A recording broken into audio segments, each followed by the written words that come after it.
So I got a lot of requests, so I'm going to show you guys my dual alternator bracket that I made at home. It's a DIY.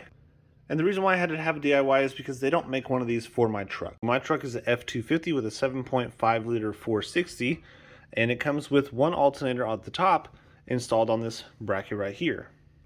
Now originally they had a smog pump right here, but I've since taken it off and I've modified the bracket to fit the second alternator, and thus this little pulley here to allow the belt to go around. So you can see right here, this is what I'm intending for the belt system to do.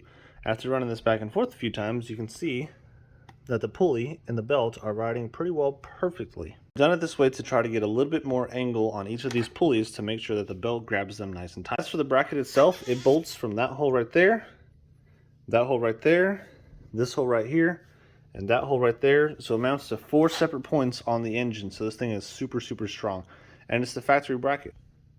As for the modification, I've cut out the piece that comes around here.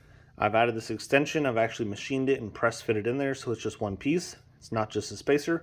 Using the original bolt, as you can see, I've cut out this piece right here to allow space for the alternator, and I've ground off all the back sides of these mounting surfaces here. That way you can ground to the chassis. Then after a little bit of new hardware and a little bit of flat steel right here, I made this bracket right here, and this thing is super strong.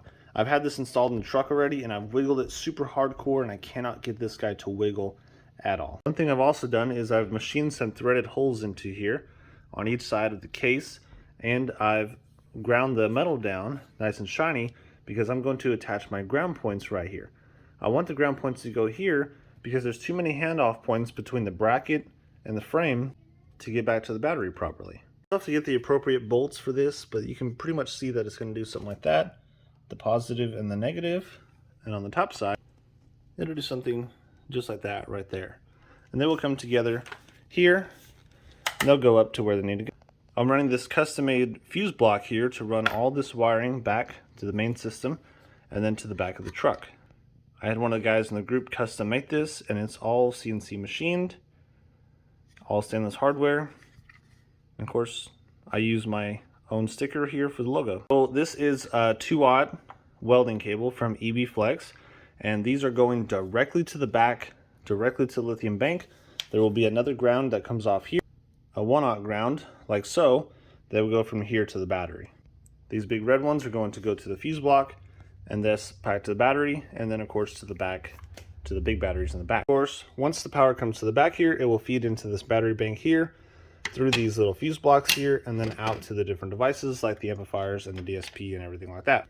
You can see here a finished one, and this one is a kit that has not been assembled yet, but these are hand machined, handmade by a guy in the group, and I think he did a really good job. Well, if you have any questions about my electrical setup, let me know. And if you have any concerns about your own electrical setup, who knows, maybe I can help you. You can send me a message or we can talk in the All Things Car Audio Facebook group, link below.